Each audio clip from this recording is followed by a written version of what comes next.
Hello, hello, hello. Anybody out there?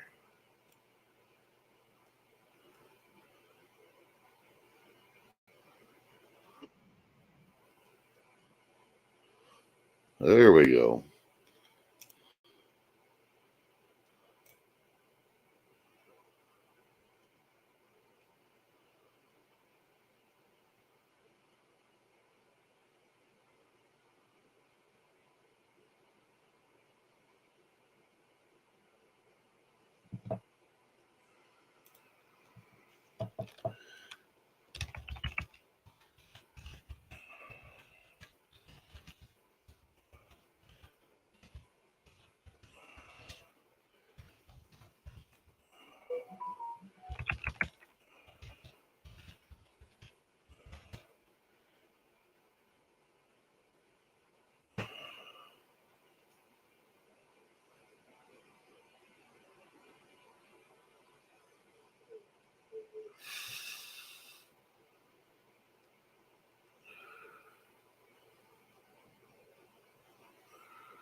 Okay, let's try this again. Can everybody hear me?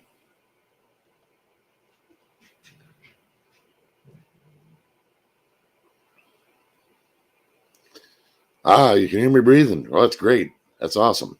Can you hear me talking?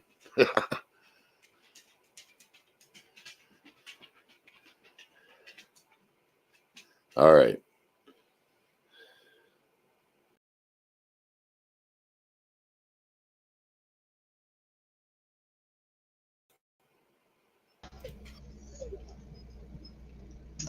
Oh, shit. How you doing, Brian?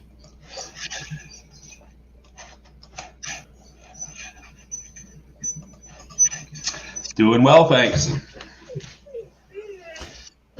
I think I'm all organized. Yeah, I'm glad you are. Mine did not want to connect. Yeah. To YouTube for some reason. While you guys were all in chat talking, the only thing it showed me was upcoming. I couldn't get into the YouTube side. So I don't know what the heck is going on with that. Good evening, Big Dice. All right. So I guess, folks, what I'm going to do is I'm going to throw a video up and let's see. There's a couple people whom I have already told to come up, and I don't have their email address. So if I haven't told you to come up, don't jump on the link until we're done with the first part of this, if you would, please. And no, Gary, I'm not putting my G string back on. You didn't pay me enough money to do it twice. So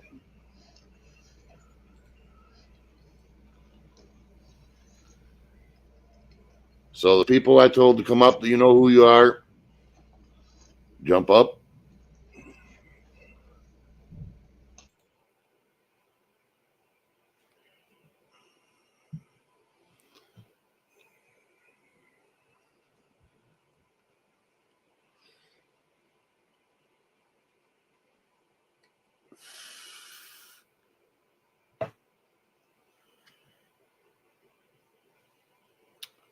What I'm going to be going through is a video real quick, and we'll be kind of commenting on the thing there, practice room, and then I'll open the panel up to everybody.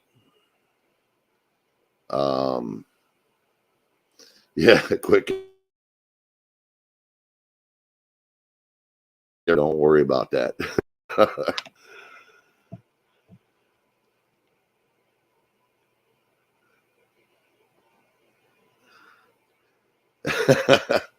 All right. Let's hope this works, because for some reason YouTube isn't playing nice. So give me 1 second here, folks. I'll go ahead and get this started. Just to give you guys a insight of what this is about. Well, the video is pretty self-explaining. I guess I'll just go that route.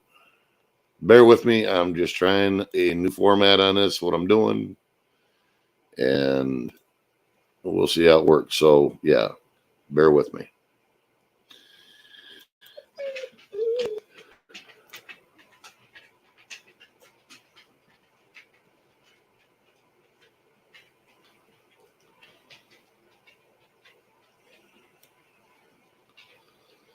And this is the WEF talk at Davos, AM23, ready for brain transparency.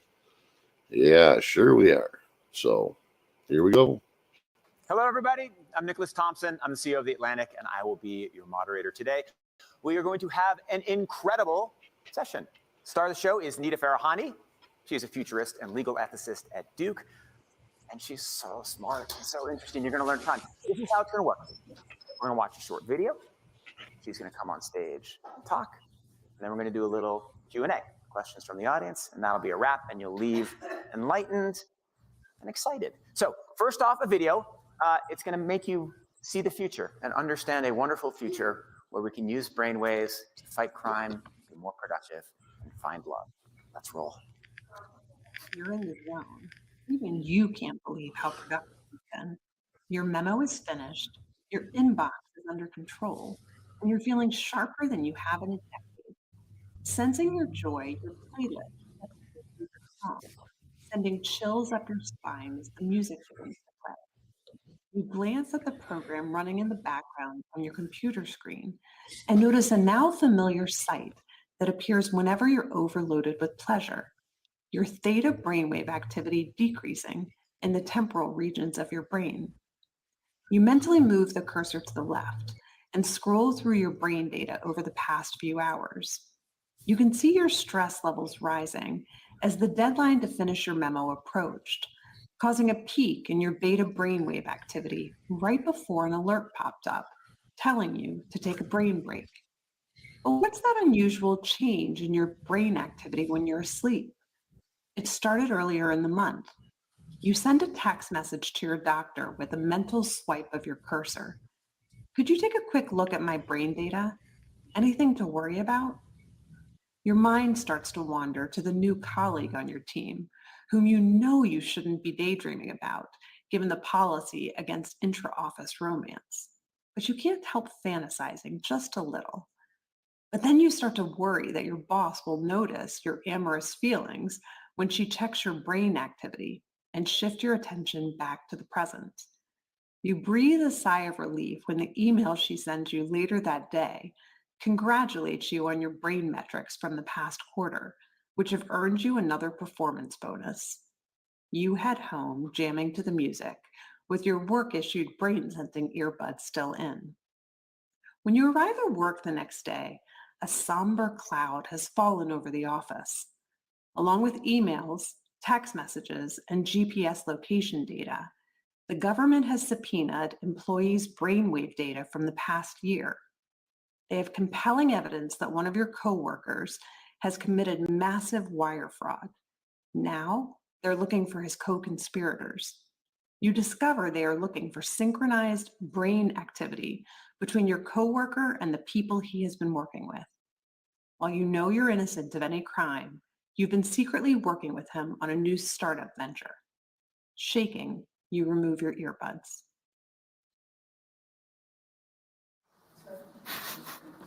What do you think?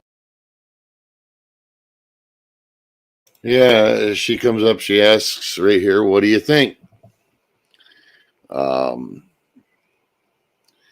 This isn't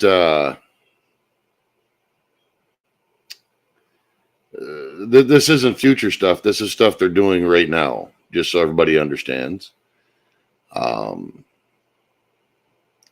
That seems pretty innocuous, but yeah, well, I guess we'll kind of continue, and I don't know if everybody's thinking the same thing I am at the moment, but the last thing I want is my employer looking at my damn brain. So, anybody else want to say anything real quick before I start back up? Yeah, it's all under the guise of sleep therapy. This is where it all looks like where it's all began, and now they're just expanding on the topic. Oh, it's going to be much more than yeah, much more. Brian, anything to add to that before I start back up? Well, I know I don't want my employer reading my brain waves. It's a little bit scary. We use software, so I'm tracked enough through what I do in a day's work. They really don't need to know what I'm thinking. Yeah, absolutely. So I'll continue on, and we'll go from there. Is it a future you're ready for? You may be surprised to learn that it's a future that has already arrived.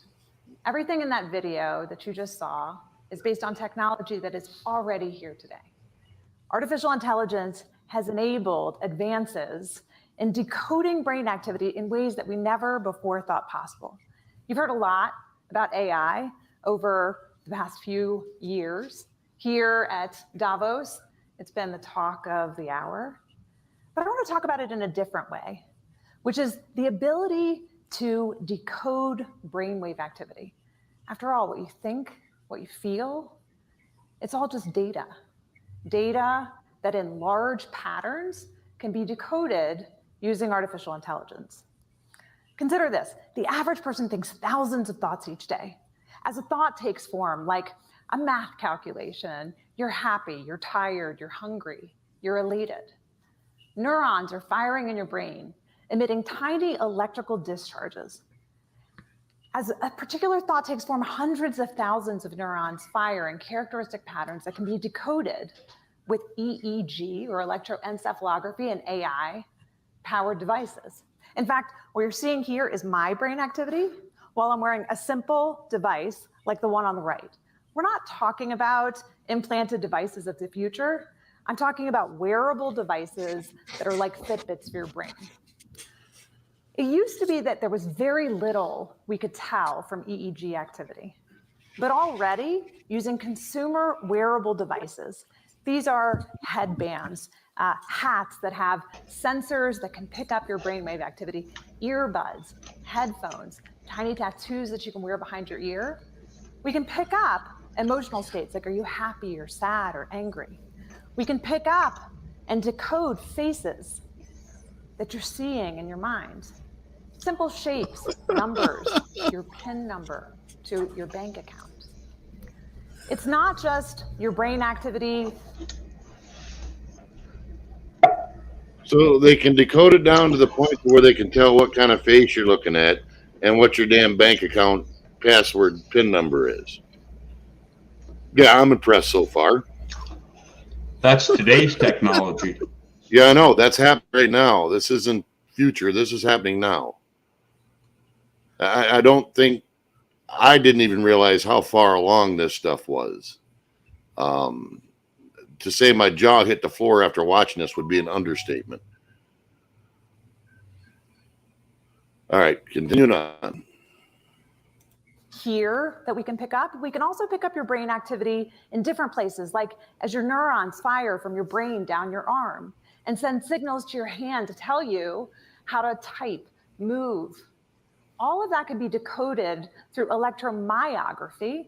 And that's what you're seeing here is a device now in the form of a simple wearable watch that can pick up that activity. And one of the pivotal acquisitions of the field, Meta acquired this company, Control Labs, in 2019, because major tech companies are investing in helping to make these devices universally applicable as the way in which we interact with the rest of our technology. In fact, the coming future, Duly note Mark Zuckerberg in there, is these devices being the primary way in which we interact with all of the rest of our technology.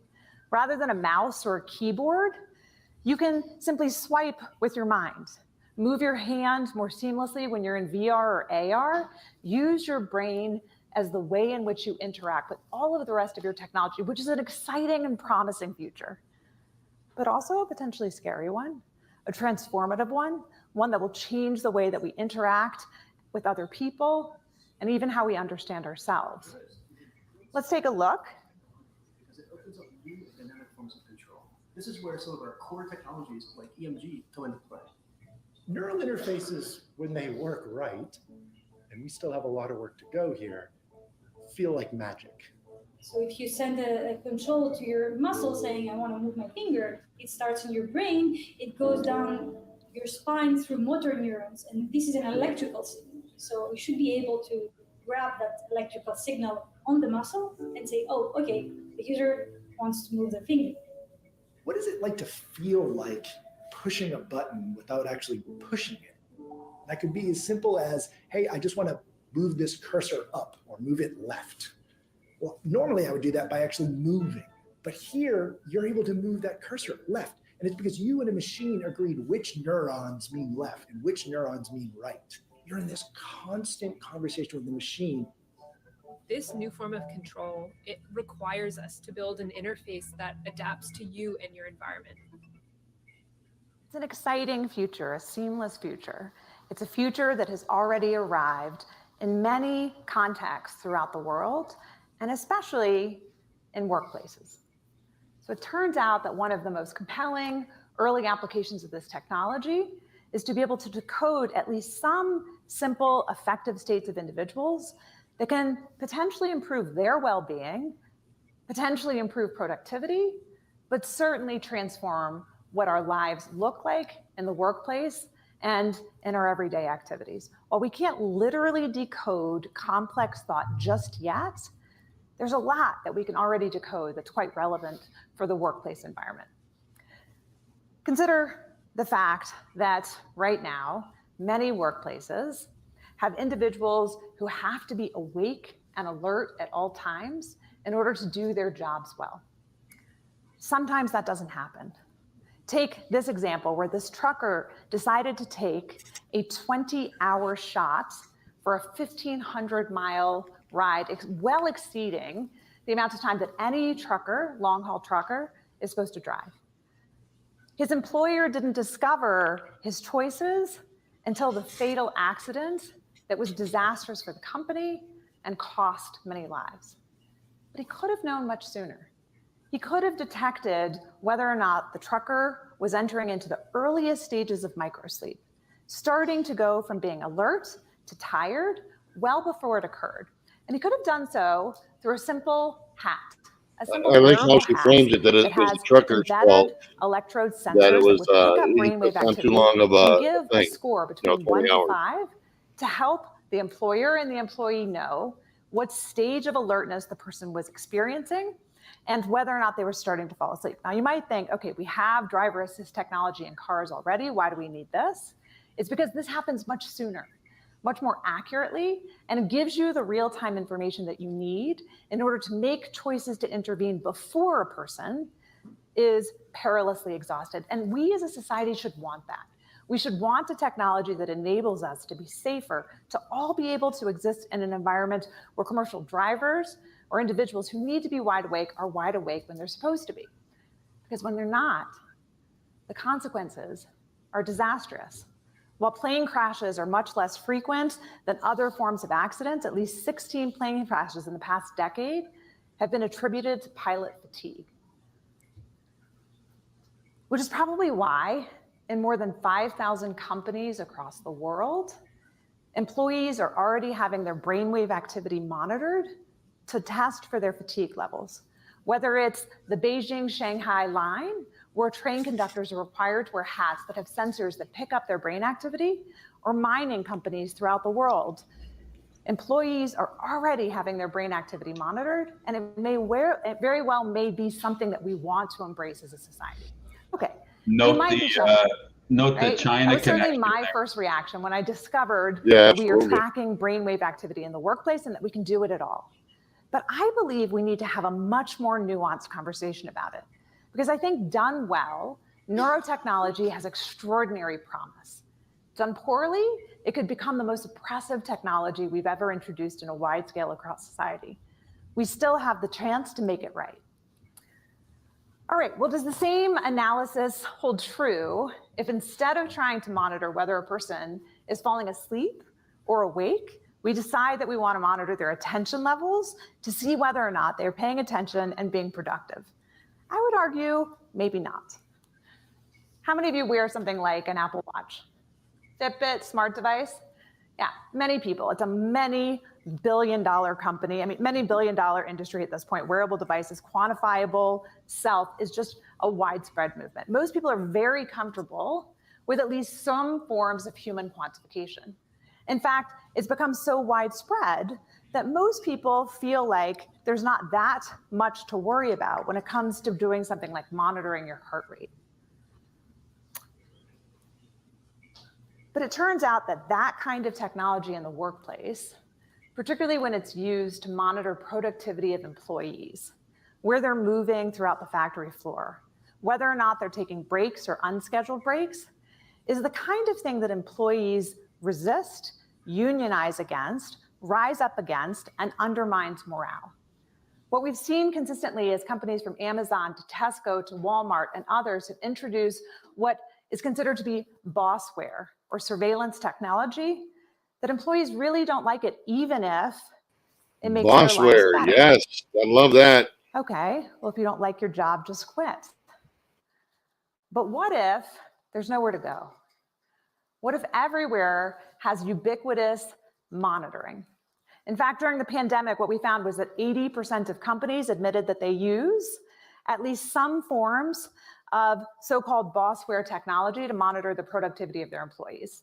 Whether it's a white-collar employee monitoring what's on their screen, or in any other context, surveillance is part of our everyday lives. Surveillance for productivity is part of what has become the norm in the workplace, and maybe with good reason. Oh, 9 out yeah. of 10 employees Yeah. waste time during the workday. They focus on other things. Sure. There may be good reasons why we want to be able to find better ways to monitor whether somebody is paying attention or they're doing something different. The newest way to monitor attention is through a device like this one. These are ear pods that are launching later this year.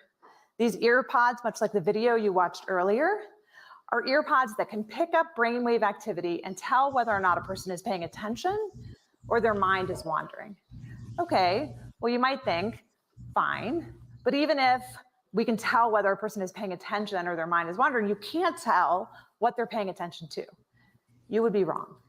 Turns out that you can not only tell whether a person is paying attention or their mind is wandering, but you can discriminate between the kinds of things that they're paying attention to. Whether they're doing something like central tasks, like programming, peripheral tasks, like writing documentation, or unrelated tasks, like surfing social media or online browsing. When you combine brainwave activity together with other forms of software and surveillance technology, the power becomes quite precise. So what do we do with this? What do we do with technology that enables us to monitor brainwave activity for attention? Do we embrace it? Do we resist it?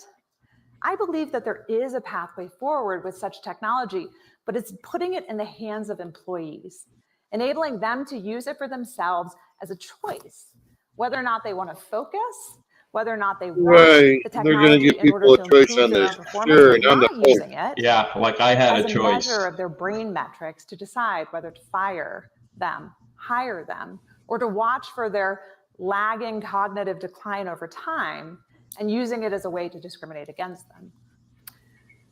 We might soon even use the technology to help people wake back up. This is a haptic scarf that MIT Media Lab has developed, which uses brainwave technology in a responsive way to give a person a little buzz, literally, when their mind starts to wander, to help them refocus and hone their attention. There's another It's like the dog pathway forward collars, with this technology, which senseless I find dog collars. to actually be quite exciting, and That's something that I think exactly what I companies thought. should be experimenting with. Not paying And that attention. is the use Here you of the go. technology Little shock to for make you. the workplace a more responsive workplace to the individual worker. We've all heard the whole idea that robots are coming for our jobs, that there will be no jobs left for humans. With generative AI, I think we have good reason to wonder how we're going to integrate that in ways that keep us relevant and challenged and important in the workplace. But there's a different pathway forward, which is a responsive workplace, one where humans and robots and AI work seamlessly together in order to optimize a better and healthier workplace. In one experiment, Penn State researchers were able to show that by monitoring brainwave activity with AI in a factory setting, the robot could sense stress levels in the individual and change the speed No, with Brave. which Actually, Bill they were Gates. giving tasks to the human, calibrating it so that rather than suffering from cognitive overload, it would bring it to levels of cognitive load. This idea of cognitive ergonomics is what I think is the future of the healthier workplace, a place that adapts to our abilities, slows down when we need to slow down, and helps us to reset so that we don't suffer from endless cycles of stress. In fact, Microsoft recently did a study on employees during the pandemic. A couple of interesting insights. One is Zoom-based or other video-based meetings are more tiring for our brains than in-person conversations. And this is because of misaligned gaze, because of also the way we've scheduled it.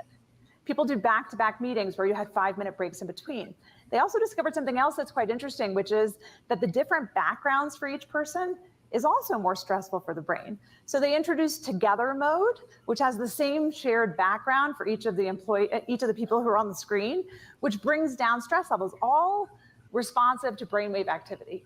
These are innovations that can make our lives better. So what's the pathway forward? Oh, yes. In some ways and in some contexts, surveillance of the That human certainly brain will can be powerful, revolutionize helpful, the porn industry. useful, transform the workplace, and make our lives better.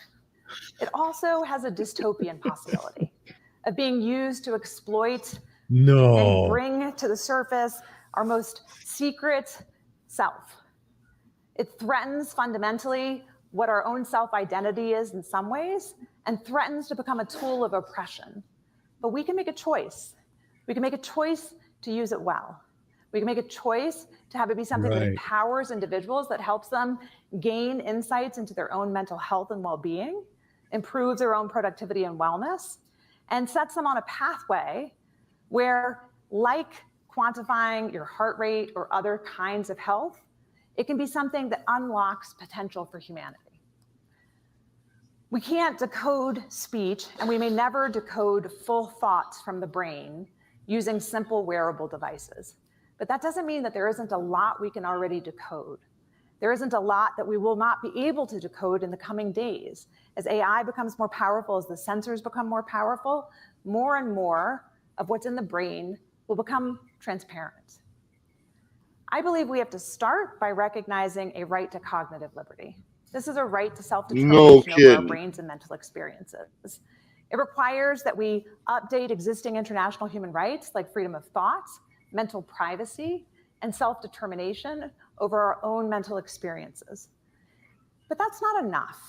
We have to do more, and corporations have to adopt best practices for the implementation of this technology.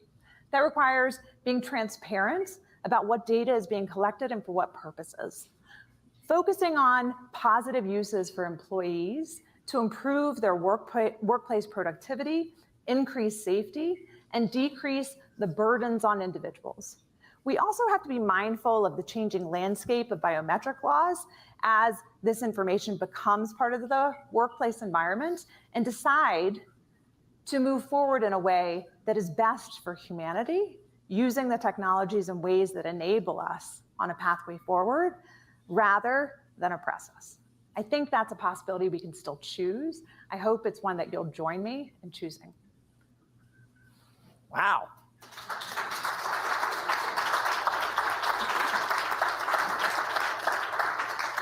I was monitoring all of your brainwaves, and I could tell that you were all engaged, though most of you were scared out of your socks. Is there any possibility, one of the things that's interesting, is there any possibility that this technology could work while not actually touching your skin? Right? Like right now, you have to make a choice to put on a headset or a hat or something in your ears. Is it possible that the WEF could have it in the ceiling? No, not for brainwave technology, but it is possible to disrupt brainwaves remotely. Mm-hmm. So if you've heard of Havana syndrome is a belief that people have suffered from. The leading theory is that it's targeted microwave activity at brains to disrupt brainwave activity. There's no proof of it yet, but there's at least a couple dozen cases where there isn't a good explanation for why the individual suffered from disruption of mental abilities. And there's certainly a lot of investment in trying to figure out whether you could target the brain remotely. It's much more difficult to figure out how you could read the brain remotely. Let's get to that, because I think it's one of the most important and crucial questions about how this develops. And by the way, raise your hands. I'm just going to ask this question, and then we'll move to the audience. You talked at the end. At the beginning, you said we won't be able to read complex thoughts. It seems as though we can understand emotions. There's some way you can recreate some images inside your head. Where does this, explain where we'll be in 1 year, where we'll be in 5 years, and where you would estimate would be in 10 years in the complexity of thought and emotional understanding that you can have from sophisticated brainwave readers? So, I am a futurist. I'm not a perfect predictor of the future, but I'll give you my 1 year, 5 year, 10 year. So focusing in the world of wearable technology as opposed to implanted technology. And I do believe that within many of our lifetimes, we'll see healthy people using implanted brain technology as well. Then we can decode complex thought. But wearable brain technology, I think in 1 year, we will be largely where we are now, but with much better form factor technology. So many companies are launching these earbuds and headphones this year that have sensors that are built in. One of the things that has limited the widespread adoption of the technology until now has been that you have to wear something like across your forehead. Most of us aren't going to do that. But when it's the same device that you're using to take calls from and also to listen to music from, that also is picking up brainwave activity, it's integrated into your everyday life. Because of that, the decoding will largely be in the same place a year from now, but as healthy people in a widespread I'll way post the link start to there, have their Bill. brainwave data collected, the insights that we can gain through pattern recognition will exponentially increase and pretty quickly. So 5 years from now, what we can actually decode will be massively increased from where we are today, simply because we'll have a much greater data set from which we can actually create those correlations. Again, that's frightening but promising, because think about most of neurological disease and suffering are those disruptions of brain activity, which we'll start to be able to pick up. 10 years from now, even wearable technology, I don't think is going to decode complex thoughts, but it is going to decode a lot more. And already gamers have figured out, for example, while a person is wearing a headset, how to prime a person through their brainwave activity to be able to decode their PIN number and their home address. So you don't have to have your full complex thought decoded to reveal your thoughts, right? It gets at what we think thought is. And how do you decode somebody's PIN number? You flash a series of numbers and see how their brain reacts to them? So you have recognition memory signals that are preconscious and subconscious, and this is part of why it's been used, for example, by governments to interrogate criminals. Do you recognize this potential co-conspirator? Do you recognize, this murder weapon? Those preconscious signals, like what we call the P300 wave or the N400 wave, these are before you even consciously process information. So you could prime it with a number and then see if a person recognizes it. And you can do it without them realizing that that's what you're doing. So will all of our passwords be cracked first by this or quantum computing? Hard to tell. All right. I think we're moving past passwords pretty quickly. And I saw a hand it's go actually up. really good for passwords. Neural signatures are unique. We can use it as a biometric for passwords. Oh, wonderful. Right here in the front. Oh, and by the way, we need to get you a microphone. There's folks watching, so hold on. There we go. This is amazing stuff. Thanks. And there is a ton of need for government rule setting in this. Yeah. Not to be pessimistic on it, but having worked in government and seeing the number of things that government needs to try and get ahead of. Right. I am pessimistic that government is going to be on this. Yeah. Oh, you bet your bottom dollar DART was already working on this. Economic Forum, and you were speaking to leaders from across the globe right now. What would your advice be to them in terms of how to not F this up as this continues to go past? Thank you. It's an important question. So first of all, I think it's almost impossible to keep up with any kind of regulation with the rate at which the technology is advancing. This title, The Battle for Your Brain, refers to the book that I've written on the same topic. And in it, I propose this right to cognitive liberty as a default starting place.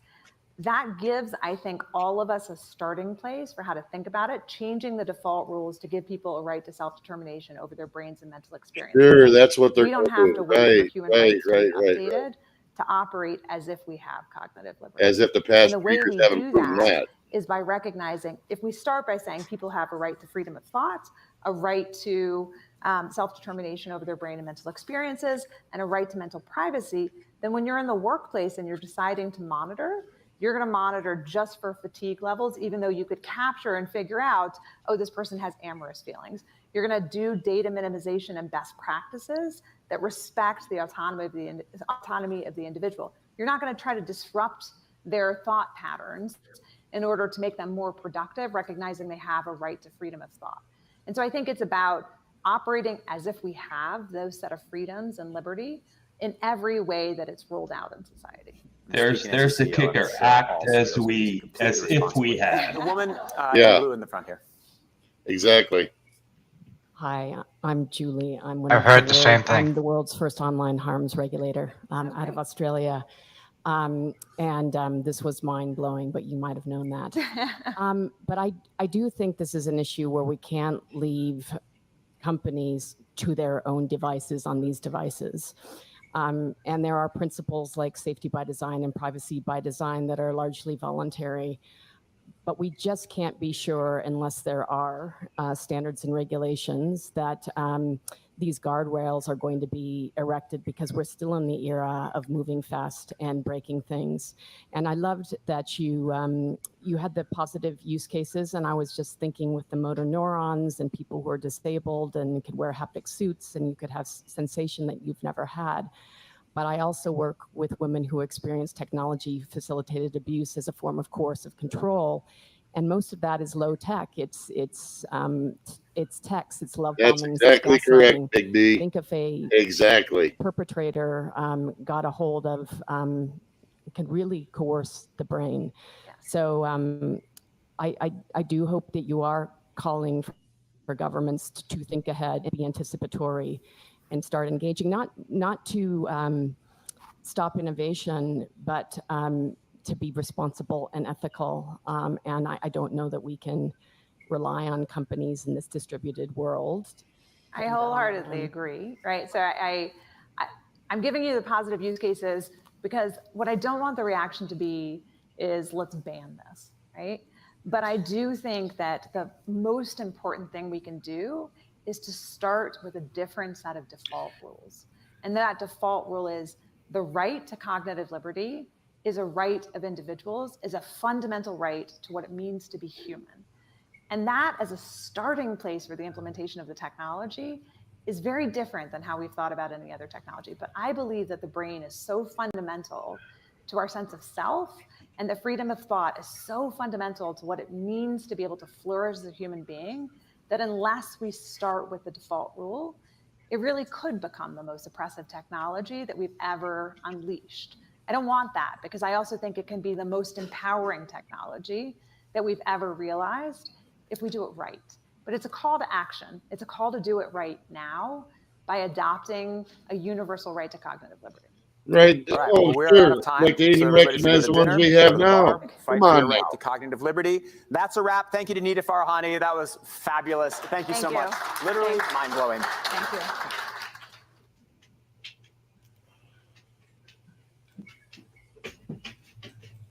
Can I start by saying I've never heard such a load of bullshit in my life?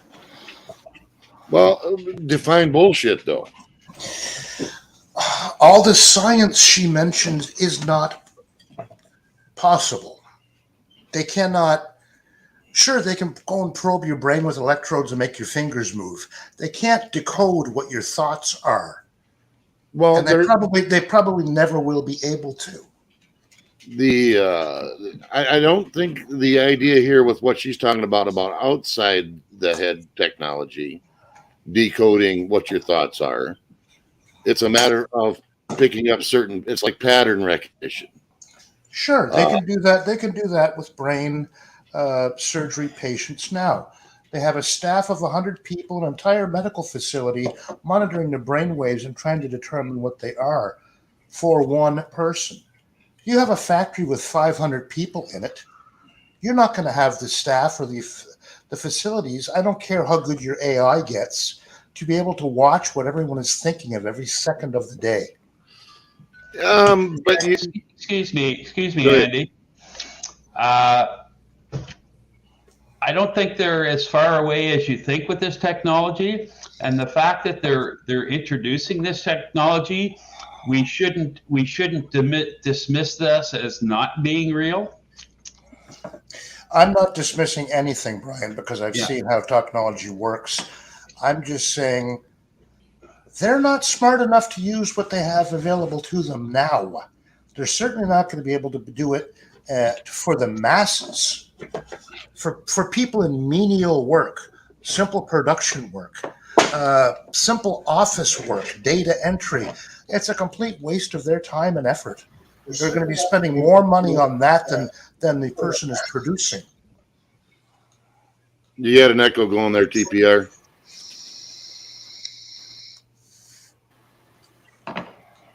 Yeah, I think I did. Did I not? Pardon? I said, did it? I thought I fixed it. Did I not? You sound all right now. Hey, Dan, Yeah, we're good full now. up at the moment. I haven't upgraded this yet, but I will for the next one. So you have to hang back for a little bit, guy. I'll be switching people out off and on as we go through this. I know there's a lot Hey, of people listen, that have a lot to say. Andy, I'll I'm going pop to out. have to echo what Brian said. We're a lot closer than you think. Just remember what Elon Musk is trying to do. He's trying to put a chip into paraplegics that can't do anything. But with the chip can pick up what they want to say and then go through the phone. If they can do it that way, they can do it the other way too. Sorry. It depends on what field you work in, Diego. Like I said, for 99% of the population, this is not practical to track them. Elon Musk only wants to track a few people that work for him. Well, let's just go back to cell phones when they first came out. It wasn't practical for everybody to have them. It was just people up in high positions, and within 15 years, everybody has a cell phone. Yeah. Well, the thing that bothers me the most about this is the nonchalant way that it's going to be, rainbows and freaking unicorns. That was pretty scary the way she presented it, like la di da di da. Yeah, that bothers me. And to think that governments are going, their first thoughts are going to be to protect the rights of peoples to individuality, thought, and all that stuff, is insane, because we all know that that's not going to be the case. That's never what they wanted. It's quite obvious they want nothing but to control everyone. The thing of it is that there's so much,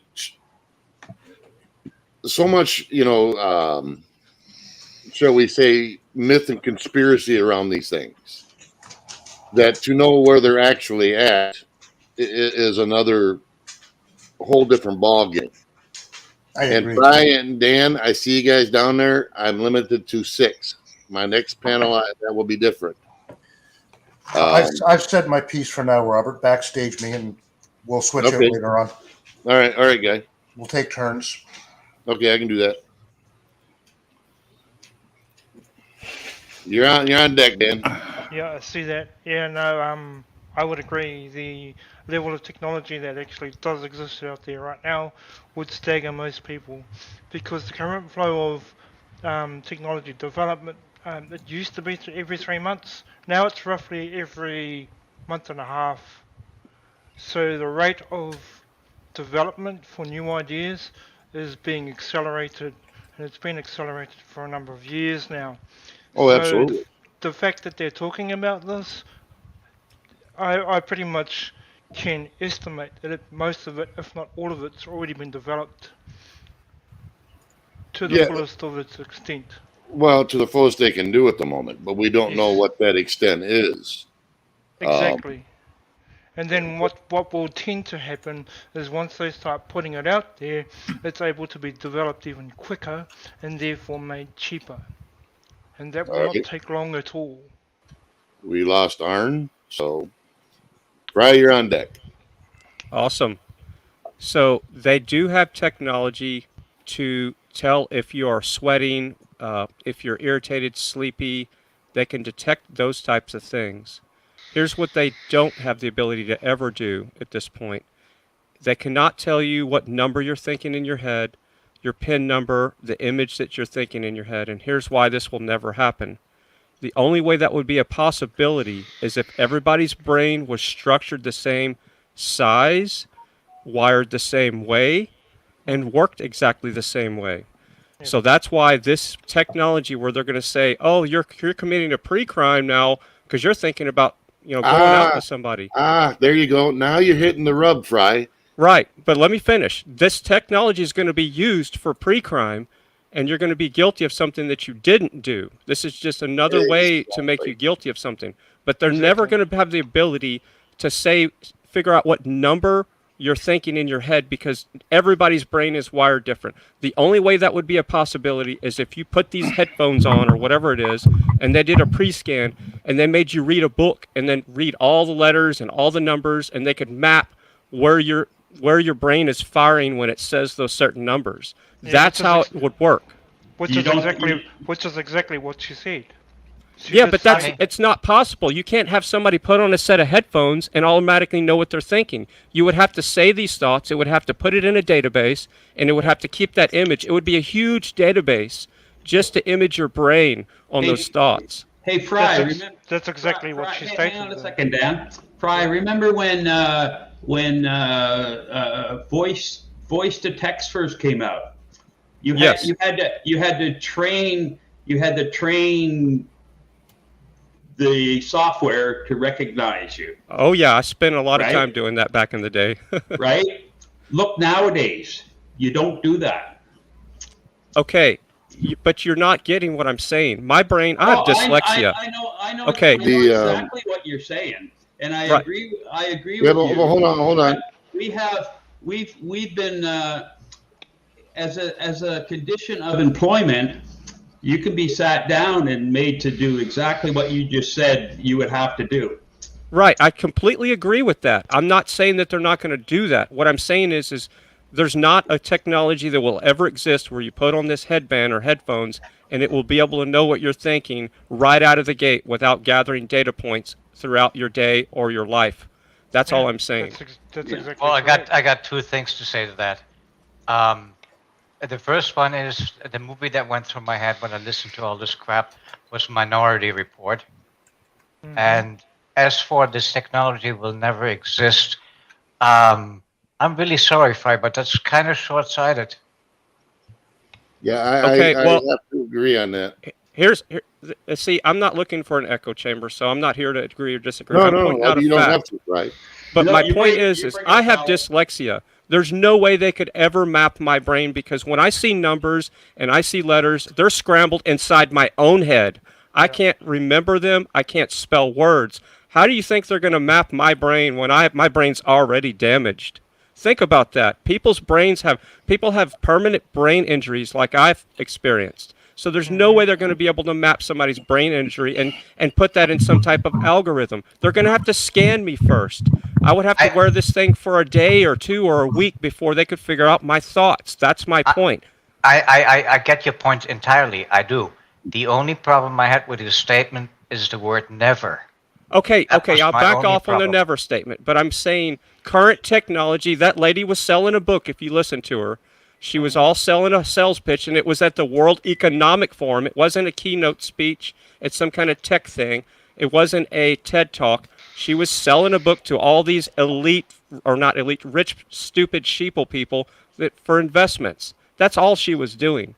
I know the technologies that they have out there right now. They still can't create a robot to work correctly, much less map everybody's individual brains.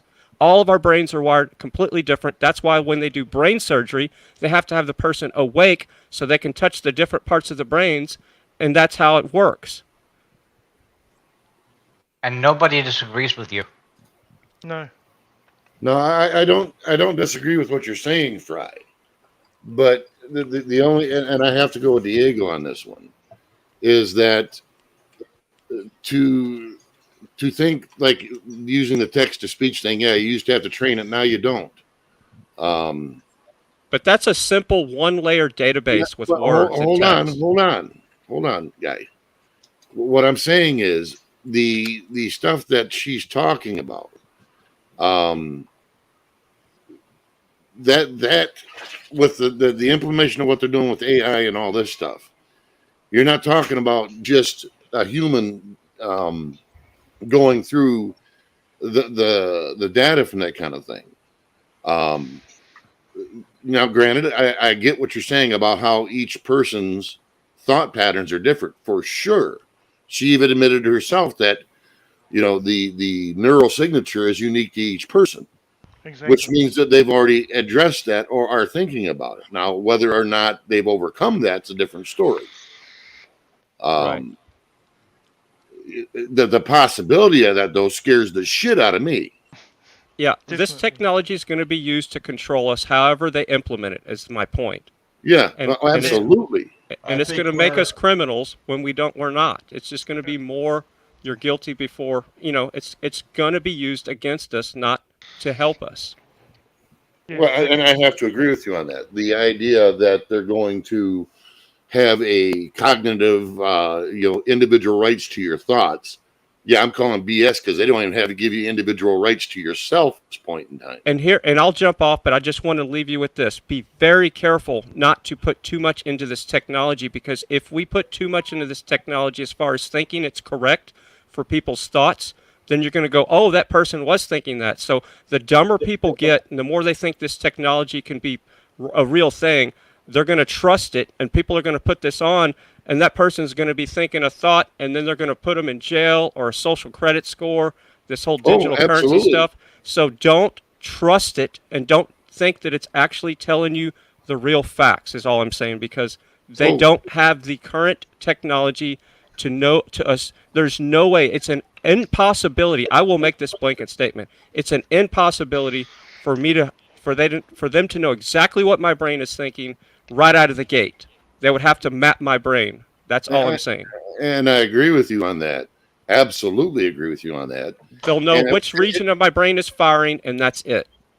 And I think most of us can agree that this technology is all about control. Exactly. Definitely. Yeah, and it's about selling books and raising money and all this other nonsense that goes along with it. Yeah, the thing I'd like to point out about that, Fry, what you're saying, and I agree with you, we should not trust that at all. I wouldn't trust a corporation nor a government with that technology, whether it worked or not, because the implications of that are just astounding. Yeah, I can think of a lot of movies too, Diego.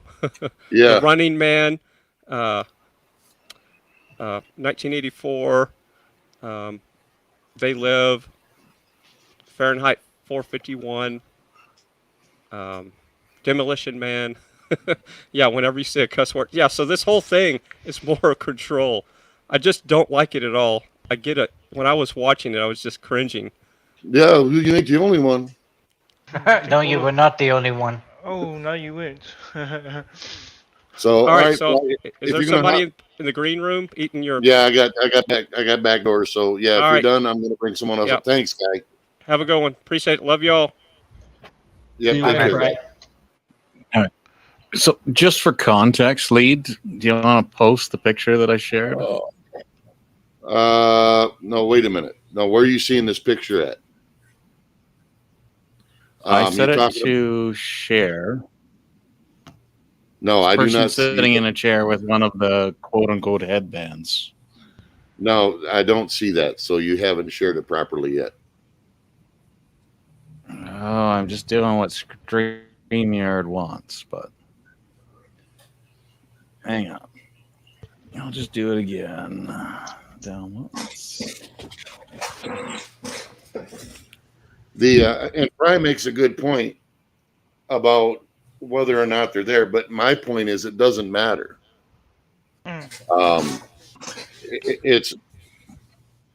It's just like Diego said in Minority Report. It's the belief of that. Yeah, exactly. It doesn't have to be actually the case. Yeah, I got it now, TPR. And also, okay. So that's what an actual quote-unquote headband looks like to monitor whether or not you're awake. So don't tell me that they can tell you what picture you're looking at in your brain, because that's what it takes to tell you that you're awake. Yeah. And that's real life. That's no BS. That's a pilot. Exactly. And it's not wireless. That's wired with, it's got a couple hundred wires to a mainframe computer. Exactly. Just so people have some context into like, oh, there's a magic headband or a wristwatch or a set of earphones.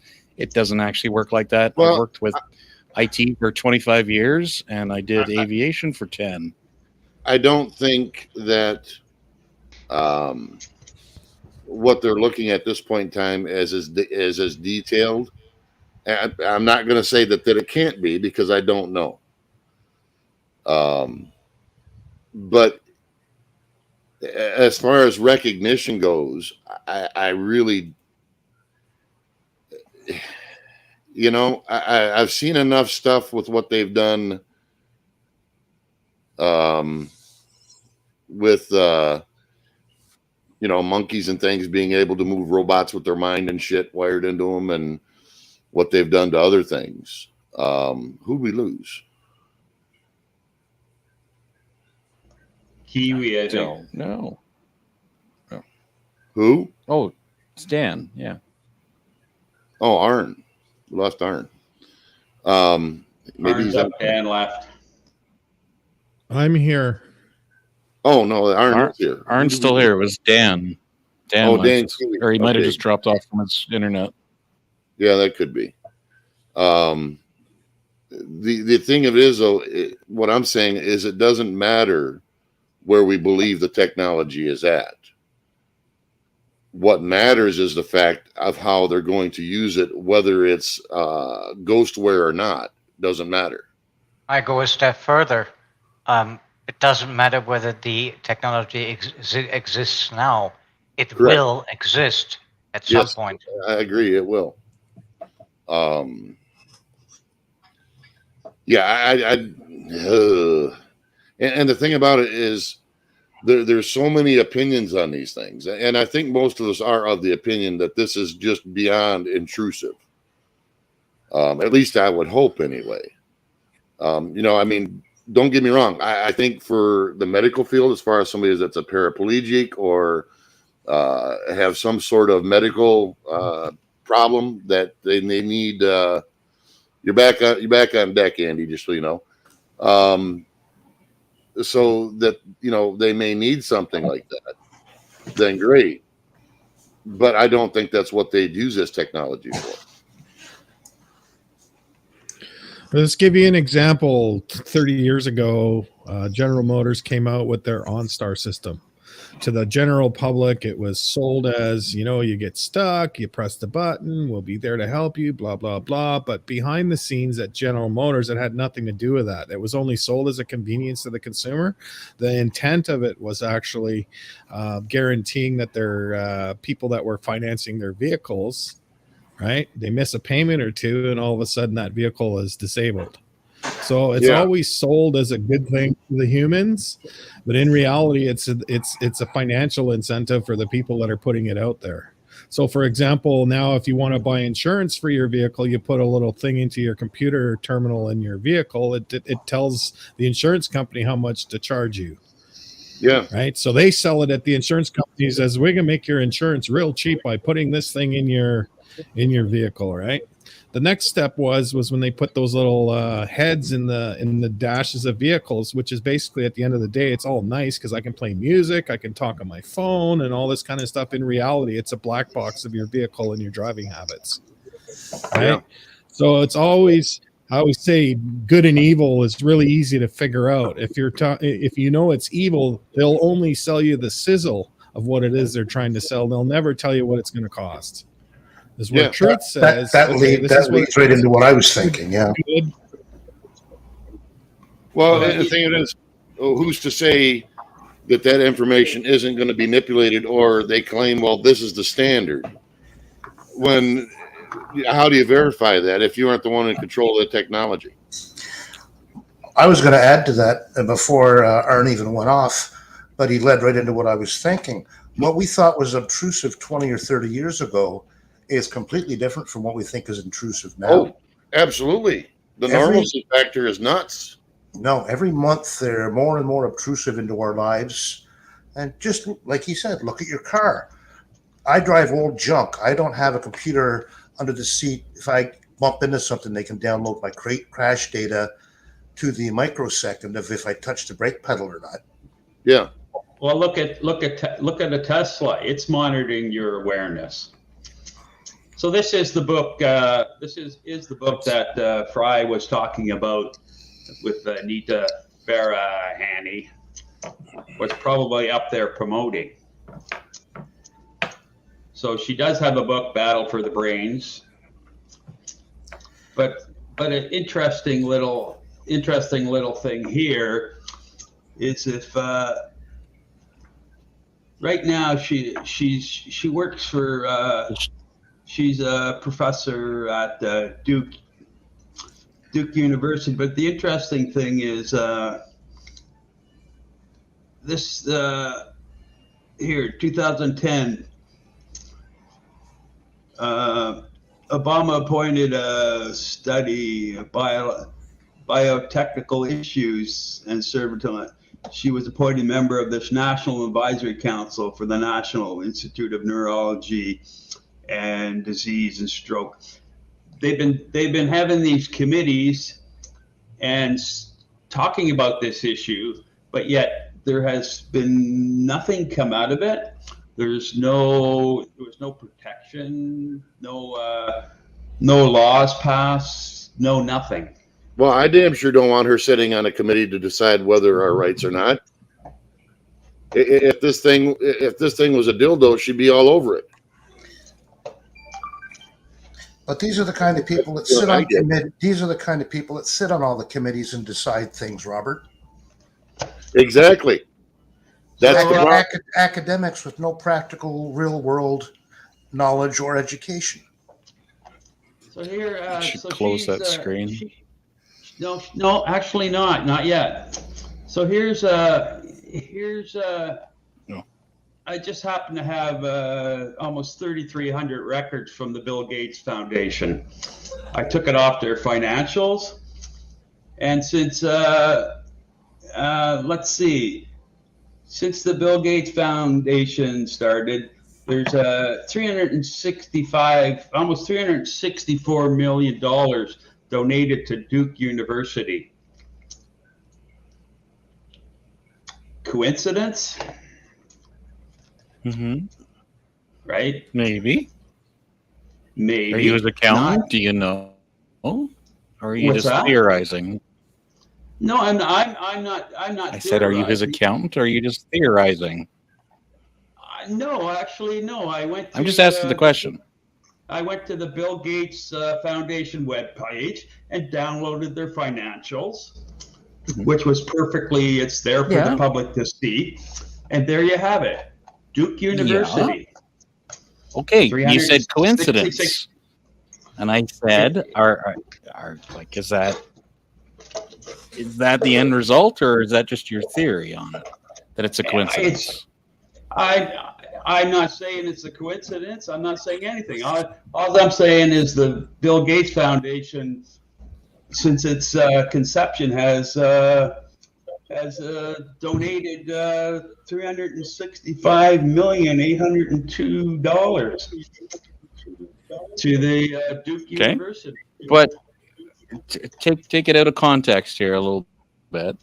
If I said Mark Zuckerberg really likes water, therefore he's a lizard person, coincidence? Do I now have proof? Or am I just making shit up out of my head? Or just thinking stuff? I'm just asking. I'm just asking, right? I'm not arguing with you. I'm just asking. All I'm showing here is that Bill Gates Foundation has put an awful lot of money into Duke University. Yeah, but why? Why? There's lots of reasons why. That's okay, why? Tell me the reasons. But that's not the point, TPR. You're missing the point here. All Brian is doing is giving you a piece of information. What you want to believe is and all I'm doing is giving a counter piece of information. That's all. I'm not saying this is where Bill's put his money, because I don't know. Because I'm not Bill and I'm not Bill's accountant. Okay, hold on. I think where people go off the rails as they make up their decision. One second, guys. I interrupt. Colette, I wrench everybody here so there's no shenanigans. That's why I do that. Just so you know. It isn't so it gives anybody any ability. It's just to take away anybody's ability to pull bullshit. And somebody's echoing again. And I felt special until now, Robert, you jerk.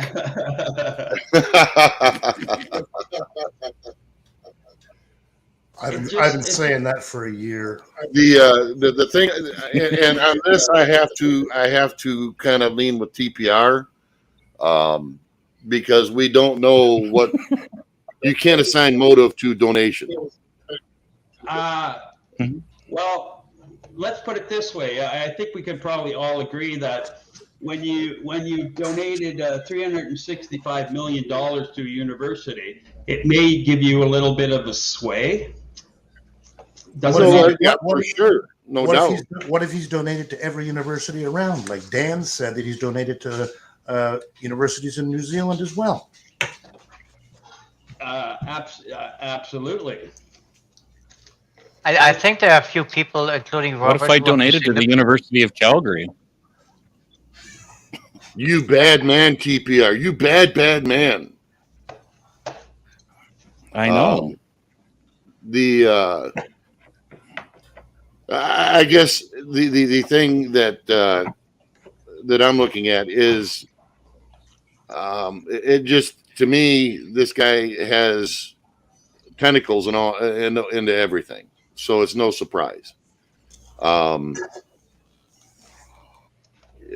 I would actually be surprised if he didn't, to tell you the truth. So, and you don't know exactly what they're going for. So, but as far as back to the tech, and what are we looking at now, Brian? Is that the same thing? I want to quickly go. If you don't mind, I want to quickly go back because it kind of pisses me off. Okay, so I, for one, did not know that Bill Gates donated $365 million to Duke, and Brian, and I don't know if anybody else here knew this, but Brian came out with the information, and then he gets hammered simply by asking a simple question. Coincidence? I think that's completely unfair. Well, I wasn't hammering him if you meant me in a roundabout way. So I apologize. I'm not an angry person. So no, I don't think that. Does that make sense, Diego? Yeah, but there was no reason to argue. He didn't make a statement. He didn't say this is what the money went for. He simply said this is the kind of money that he donated to Duke. You make up your own mind. There was no reason to come up with a counter argument when there was no argument. There was simply a matter-of-fact number that he got directly from the Bill Gates Foundation. So that wasn't even speculative. Okay, but why is it an issue? Because there was no why reason is it an issue where Nicolas Cage buys his coffee? Why is it an issue that you know? Okay, what the hell's his name? Alec Baldwin happened to be told to fire a gun towards a camera person, and he did, and now he's like he's a murderer. Or what? How? He just did his job. Like it doesn't. Let me just take leaps and bounds. No reason. Let me take this one step further. Okay, so President Obama, on this Commission for Study of Biological Issues, let's go down here to this the chair of this commission, Amy Gutman. Let's Amy Gutman. Where do I have that? Let's just there.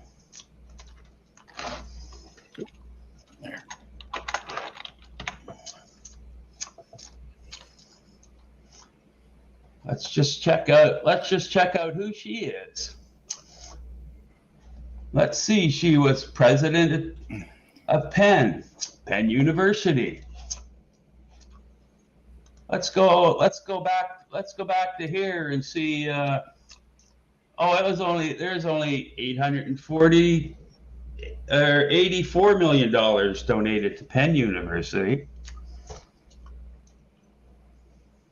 All these names keep coming up, and take the information for what it's worth. All these names that keep coming up, and I can keep going on and on and on. We've got the same thing from the same people in the same circles from Hopkins University. $826 million donated. You guys can take that information for what you want. It just seems all these people, in my mind, all these people in positions with ethics and research, AI, digital IDs, they all seem to run in the same circles. Exactly. And it's a way to funnel money around. That's what this whole thing is about. They present it to these people that have a ton of money, and then that money controls all these other things. It's all about connecting the dots and funneling the money. I have been in situations where money was funneled around. I've been involved in that situation before in my life. I know how it works. And sometimes you have to get rid of money and spend it in other places. And it's a real thing.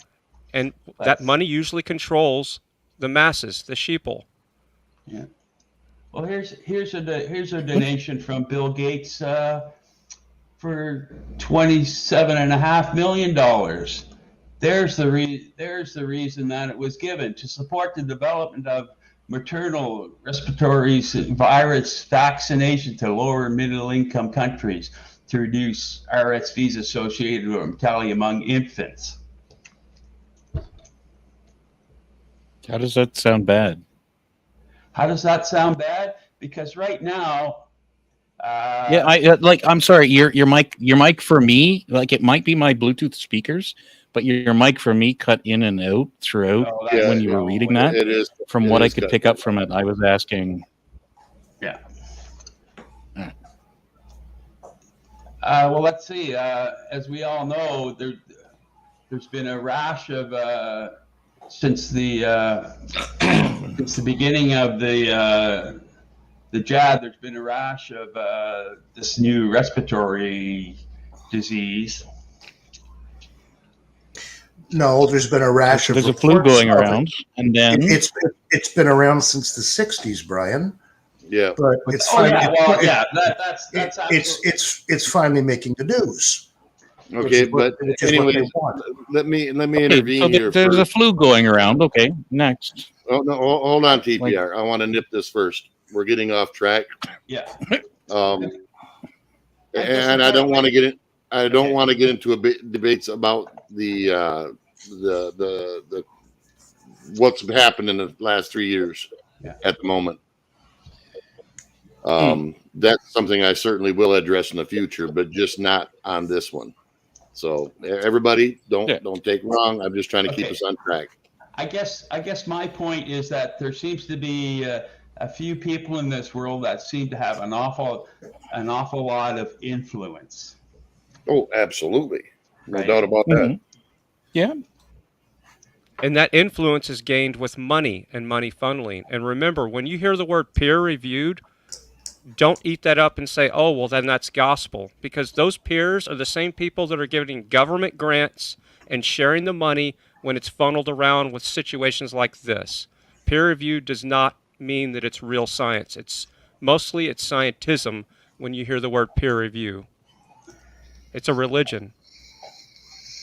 That just sounds, anyway. So anyways, back to what we're on. Yeah. I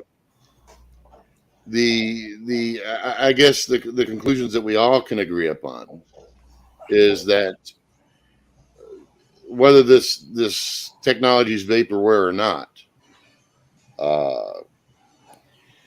it certainly isn't going to be used in the way that she's portrays. We all know that. And even the insinuation that it could be accurate or not, unfortunately, if it's not, a lot of people will believe it to be so. And I'd hate to be in a courtroom staring down, say a supposed I thought about murder charge. I thought about it, mind you. We're talking Minority Report shit here now. Just because they recognize the pattern and says, well, this guy thought about murdering this guy. And the thing is, that's not a joke. There's people that would actually follow that logic and think that it's copacetic and that it's legit. That should scare the hell out of everybody. bar outside of the workplace where they say, well, it's going to make it easier for workers and keep people on task, and all baloney. We all know exactly where that will go if it works in the way they intended. Is there anybody in disagreement with anything I just said? Somewhat. Well, but in a roundabout way. In a roundabout way. Throw it out there. Okay, people are afraid of technology because they're like, you're trying to figure out what I'm thinking and what I want. YouTube and its algorithm could be just as scary as the book 1984 because of how smart it really is.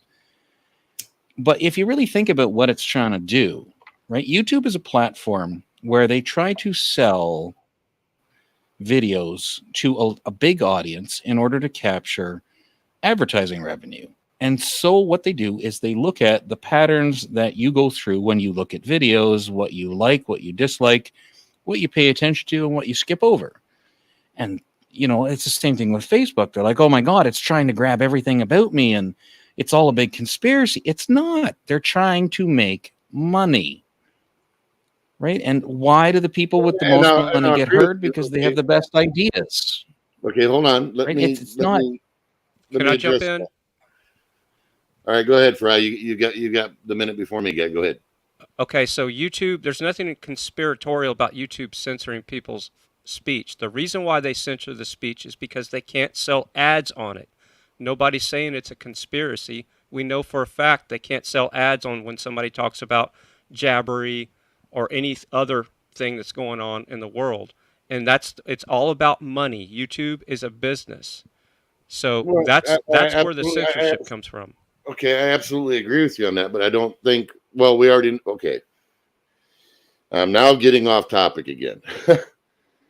Brought to you by Pfizer. I was trying to stick with AI and brain activity. Yeah, and I'm going to address that part, but what I want to point out is that it's already been shown that government has been dictating tech companies to silence certain people. That's not a conspiracy theory nor a myth. That's factual. Okay, so in that aspect, whether or not their intentions are just to sell ad revenue, which is fine. But when political systems and technology systems mix together, which is what they have done, we have a real problem. Whether it doesn't matter what side of the fence you're sitting on when it comes to whether the technology is good or not, or what their intentions are, it doesn't matter. Yeah, and I didn't make my statement correct. They use the excuse of not being able to sell ads to censor what they want. Yes. So I just want to make that was actually a real thing. There's no doubt about that. There were certain companies that said, well, no, we don't want to be advertised on that. No doubt about that. How much of a factor that played in? Kanye West. Yeah, exactly. Good example of it. So that isn't a there's no debate there that's happening. Okay. What I'm saying is what you said, TPR, isn't the only motivation when you have a mix of politics and technology. And this will roll. I'm going to turn it back into what we're talking about. This is the part that bothers me the most. Is the fact that this technology won't be where a user or end user is in control of all the information. That just won't happen. Same thing with YouTube. We don't get to control what information is harvested or how it's used. And you don't you can't verify that is the only intention, because to try and pick someone's intent is impossible. Unlike this technology where they're trying to sell the idea they can predict your intent or what you're doing at a moment. And that's the part that bothers me, because it isn't the companies or the governmental agencies that's being under the scrutiny. It's the end users or the workers or any number of other things, or the criminals or whatever. So I think this I'm technology still is going to not be used. seeing how they're different. Say it Go ahead, again. Fry. Sorry, I didn't mean to cut you off, man. Sorry, lag. I think this technology is going to initially be used for gathering more data points and selling more ads for ad revenue. They're going to hoodwink people thinking, okay, we got these people wearing these headphones, we know what they're thinking, and they're doing this and that. It's going to be more generating for data points than controlling people at first. That's how they're Well, going to get yeah, it for sure. First, funded. you know, that's just like the advent of the internet and the porn industry. If it wasn't for the porn industry, the internet would have never moved as fast as what it did. Now, I'm not trying to say that in a derogatory sense. That's the truth. But I can't remember who presented the video, what it takes to figure out if you're awake or not. They're wearing all those sensors in that cap, and they're mapping that person's brain. Yeah, it's going to be a real Yeah, big project. that's from an accident investigation, just so you know. Yeah, so it takes a lot to figure out what's going on in your brain. You just can't put a set of headphones on, and that's where don't be afraid of certain things. Just know the technology and know where they're going to use it against us to control us. They're not going to be able to predict what number we're thinking in our head unless they scan our brain. That's all I wanted to say earlier. And I just want you to realize that it's going to be, it's not possible for them to immediately map your brain. You can't just go to Best Buy, wear one of these brain caps, and it knows what you're thinking right out of the gate. Yeah, that was the point of my picture was, it's not a headphone, it's not a headband. That's what it takes to figure out if you're awake. That's what all those sensors are for. Presenting it it as that it many. would be. Exactly, and this lady was presenting it as it was like some earbuds you could put in, and they know your PIN number and the image that you're thinking of the person. That's just hogwash. Yeah. Maybe that, yes, maybe that was my first comment when I came on the screen. I said that was a load of bullshit. She was talking about how robots will be able to monitor people in the factory to see if they're in a good mood or not. I worked with robots for years. They are a completely stupid machine that can perform one function for a limited period of time before they need human intervention to make sure they're doing what they're supposed to do. Yeah, and AI can tell your moods. That's something that's pretty easy on an algorithm as far as the way your eyes, your movement, are you sweating? I can tell your mood right now, Fry, by looking at how your French fries are shaking in that cup. and you can tell I'm a little bit irritated. Yeah, and listening to your voice. Yes. Yeah. Well, see, that's another rub. So though, what's Brian. my mood, Andy? You're a little more stoic. Come on. I can tell you're. It's a very good and very accurate description. It is. My ex-girlfriend always bitched about that. Well, maybe you needed some headbands. That was the exact word that she used. She said, "You're always so fucking stoic. You never get fucking mad, and it pisses me the fuck off." And I'm like, "What?" You're not trying to be argumentative. You're just trying to present the other side in a non-confrontational way. What about this? And that's exactly what you've done since the first time I've met you, and I admire that. Yeah, you don't even present the other side. You just put out there a what if, and everybody gets pissed off with what you're saying because they think you've insulted someone else's point, which I don't think you have. You didn't tell Brian he was an idiot for presenting what Bill Gates donated to Duke. You're just saying, does that prove that he donated money to her? Does that prove that he donated to money to that project? No, it doesn't. Which is, I think, exactly what you wanted to say. Yeah, and he's donated to many, many, many universities. That's his tax write-off every year. If he doesn't give this away, then he has to pay it as taxes. Yeah, for sure. And that's why what I'm trying to do here is, which is a reason why I wanted to limit the panel. And just so everybody understands, is I do want to have, I don't want to have a echo chamber. I want to, if I'm going to look at stuff that's going on, I don't want everybody to be of the same opinion. Although I do think we all agree that this will not be used for the benefit of the average person. Now, as I said, maybe in a medical field, yeah, certainly. I'd be all for that. If you can put a robotic or some sort of attachment to somebody who's a paraplegic and give them the ability to walk and mobility, hell, I'm all for it. Make it happen. There's no money in that. Exactly. Yeah, and that's the Neuralink that Elon's working on. They're presenting it like we're going to give people vision back and mobility, but they're not going to use it the correct way eventually. It's going to be no, I guarantee you DARPA's all over this shit. Like TPR alluded to, everything they're doing is for monetary gain, and beyond that, power. Am I correct? Well, look at the money that's going into it. It's obvious when they're funneling that much money around. It's the whole point. It's all about money and control. Those two things. Well, here's the point. You get people wearing earbuds that have very limited technology, but does monitor some of the brain functions. So now people are used to wearing these earbuds.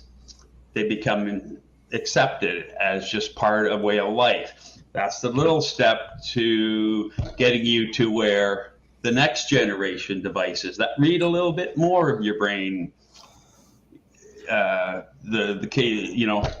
Understanding the brain more. It's all these little steps that lead to, Well, and it's also a normalcy. It's also a normalcy thing. An example would be cell phones. If you'd have told somebody 60 years ago, hey, we're going to track all your movements, they'd have freaked right the hell out. Now people don't even give it a second thought. Oh, okay, well, yeah, well, whatever. Look at people walking around wearing Fitbits. Robert, you and I had the discussion when what's her name from Redacted was on, talking about how the ingestion of Kool-Aid affected a woman's monthly cycle. And she was saying her Fitbit alarmed her that she was off by 12 hours. Yeah. That's a simple device you wear on your wrist to monitor your steps and your pulse rate. And that's telling a woman when her monthly cycle is affected. What else can it record? Yeah. But predictive algorithm. Like your heart rate and your blood pressure will go up as you enter your period cycle. Okay, exactly. Fair enough. And you're not moving at the same time. It's just math. It's not a terrible thing. And like what I wanted to go into and what Fry has mentioned before was about the algorithm and how ads are sold and why some videos are allowed and what Lead had said when some videos are not, and that the government might have said, we don't want these things promoted. Some of it makes sense as long as you don't go as far as like North Korea and China, where you're not allowed to discuss. Like you can't say the words Winnie the Pooh in China unless you want to go to prison for 4 or 5 years. Why? Because it's a direct insult to their president or their prime minister. I don't remember what title they give him, but because he takes Winnie the Pooh as a personal insult, you can't use that word in China. And if you do, you're going to jail. Well, in the US, what they want to say is, look, if you're going to start anti-vax stuff, okay, we don't want that sold on a platform because it undermines the health of the US population. That, to me, is an okay opinion. Not being able to say, I don't trust the science is a different argument. Being militaristic about we have to go, light all abortion clinics on fire because Donald Trump told me that abortion is bad. Those are different things, right? Like there's a line you got to draw about what's acceptable and what's not. And you might be upset about where the line is drawn because it isn't drawn on your side or in your favor. That's all I'm saying. I think Okay. So, as from an American constitutional standpoint, there shouldn't be a line. That's what the First Amendment is for. Exactly. Yeah, I completely wanted to make that statement. We should have a constant flow of information. Words, all words should be said. The only words I have a problem with on YouTube would be cuss words all the time. People just cussing for no reason. That's the stuff that I don't really care for. To hear all the F-bombs all the time. Everything else should be able to say whatever you want, because the more words we can say, the more we can know that we're either right or wrong about something, and we're going to better our lives and be more powerful and healthy. And that's what we need. We don't need censorship about anything. Okay, so you should be able to shout out loud that you want to 187 the leader of the free world. Yes, because and that's if an I'm okay saying discussion that, to have, and yes. ways to do it. Yes, because if I'm saying that, then they know that I'm a target to that person, and then they'll come and get me. The problem is solved. It's that simple. And you think that like, you know, L'Oreal hair care products for the bald should endorse that? No, I'm not saying anybody needs to endorse it. We're not talking about that. I'm talking about freedom of speech. Okay. Here's the problem. YouTube is a business, and that's why this censorship thing gets really confused with a lot of people. We should never be censored. YouTube is not a platform where you could ever say what you really want to say, because it's an ad-based platform. And if it was a donation platform, it would be completely different. Of course, it would still be censored. But we're muddying the waters here. We always need freedom of speech about everything. There should never be any censorship on any words. Period. Well, open I dialogue disagree with that. Open dialogue is, in my opinion, always the best. Yeah. We've kind of Okay, lost well that's where like groups like Al Qaeda get away with stuff, because they're like, we're allowed. I have the absolute right to tell you how to build a dirty nuclear bomb out of the yellow rocks in your backyard because I happen to live near Edmonton. But okay, and I'm smart enough to actually know how to do it. I don't have all the chemicals I need, but because there's YouTube, I now know which stores I can go to. Okay, but hold on, TPR. Let's take that to its end, and we are getting off topic again. But let's take that to the same token. Does that mean when I go to university and I become a chemist, they shouldn't teach me chemistry? The thing you're talking about, even though I understand where you're coming from, I think is a very slippery slope. Because Yes. when you start tearing down knowledge, no matter where it comes from, your where does it end, and who makes that decision? That's the problem. Yes, because that much I agree with. Whether it's on what you're saying or what Fry is saying becomes irrelevant, because we all understand how our political systems work, and we all understand how things can be taken to a normalcy that shouldn't have happened. Okay, whether someone agrees with it or not becomes irrelevant, because when the pendulum swings back around, it's now your voice that's now become silenced. Exactly. That's what I want to make a statement. And TPR, the words that you want censored today might be the words that you want to say in the future that could help you save somebody's life or have a happier, healthier life. So that's why we always want to have a free flow. Well, and I want to add. I want to add to that. Look, free speech means free speech for everyone. Meaning, if somebody comes on YouTube and says something that I completely disagree with, at least I heard that person's opinion, and I now have the opportunity to actually enter a discussion. But if that person wouldn't have been able to say what they needed to say, that discussion would never happen. And that's our problem now today. And I agree with you, Diego. Our problem is now today, people don't have discussions. That's what I'm trying to do here. TPR knows that. I mean, me and him do not agree on many things. But in the same token, me and him sat and had conversation for hours on end. And it's those discussions that we've lost in society. We don't need to agree. That's an echo chamber, and the problems Exactly. are not solved in echo chambers. Exactly. Fry, I agree with you wholeheartedly. And another thing I'd like to point out, freedom of speech doesn't mean you don't have freedom not to listen. And that's another thing that people, if we look at the whole microaggression thing, or whether they agree with it or who agrees with it, or the woke and the pronouns and all this baloney. And I shouldn't have used baloney because that's someone's belief, but that's being used today. Mm-hmm. Now, whether or not I agree with it becomes irrelevant. I don't have to listen to them no more than they have to listen to me. But when it becomes implemented in society as you have to do this, that's a problem. You're now forcing actions that people don't. How can I put this?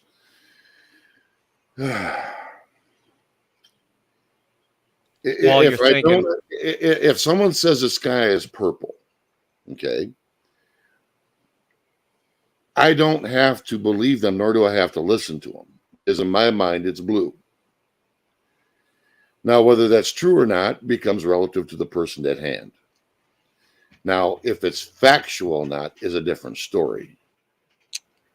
The fact that the sky is the same color as the ocean is a fact. So they're both blue, a clean ocean. So that can all be rooted in science. But I'm going to probably jump off here. I want to just make one more point. The reason why I don't care for cuss words on YouTube, especially panels, because if you want to make it family friendly.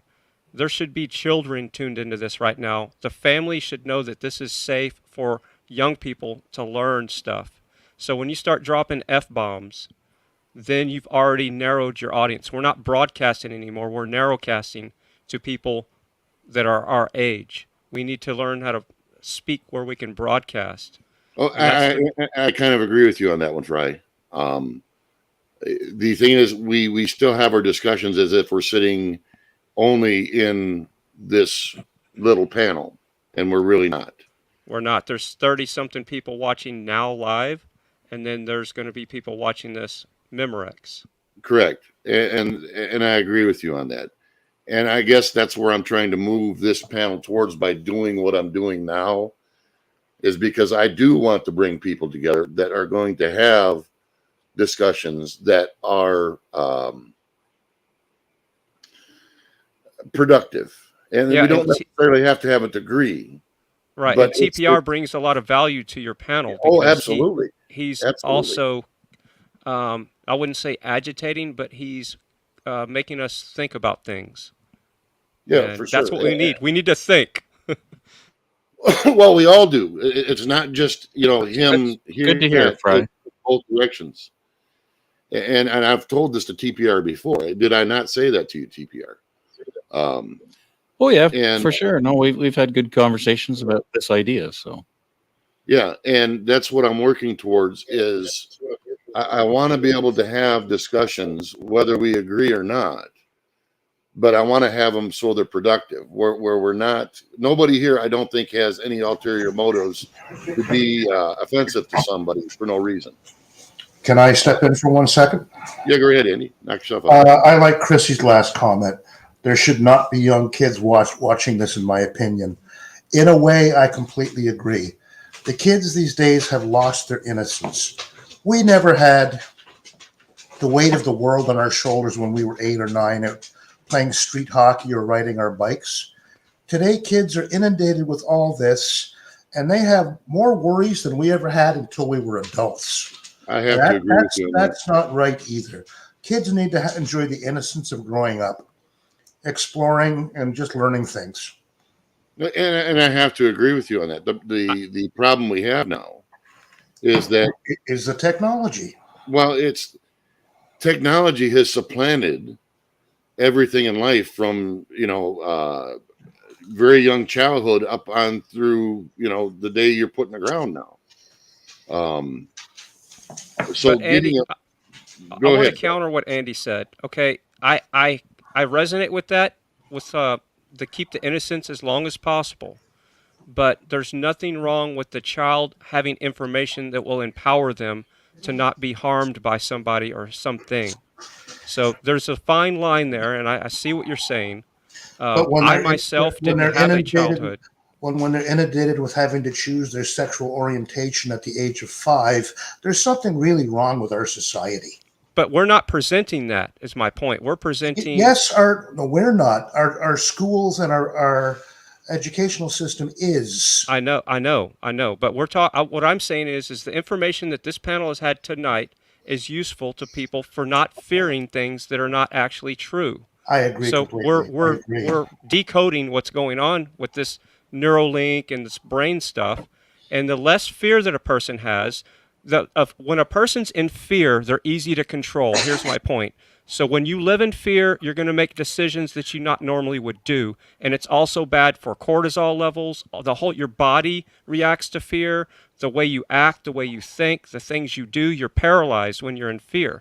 So if we can wake the children up to certain things at a younger age so they're not in fear of, oh, the world's going to end in 12 years because the ocean levels are rising, but you can look at a rock that is still there since like the 1600s, Plymouth Rock. It's been in the same level of the sea level for a long time. Look up Plymouth Rock. It's still in the same part of the sea level. So that a child would not be in fear. Oh, then I have a future then. So I'm not going to die in 12 years. That's what I'm saying. Yeah, and Brian, I agree with you on that. And even so, here's another problem with that, is the understanding of what we're talking about. Kids are kids, adults are adults, and we can insinuate things through words that adults will pick up that children will not. And that is a problem. But in the same token, when I was a kid, I'd watch 60 Minutes. I wish some kids would watch more informational stuff instead of mind-numbingly dumb stuff. That's another thing we get over. But that's I like a debate. Dance videos on TikTok. Oh man! I've never watched a TikTok. You're gone, TPR. You're gone. Okay. No TikTok here. I'm coming out of the closet. I've never watched a TikTok video ever, and I wear neither have I, to be honest. Yeah, I've had to speak at a police conference about children viewing TikTok and the things that they're exposed to, because I do work with my local police force on the things that children are exposed to, and it's come up as a topic. But, and I'm honest with the officers. I'm like, I have never been on the TikTok website, and I probably never will. And it's not the only one that we talk about. It just happens to be one that's currently in public interest. But yeah, I've never actually watched a TikTok video. So TikTok is a threat to YouTube and all these other platforms advertising based. That's why they're going after it. That is the only reason why they're going after TikTok, because it's eaten YouTube's and Facebook's and Twitter's lunch. Fact.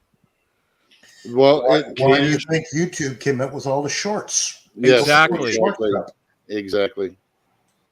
Anyways, we're so far off base now it isn't funny.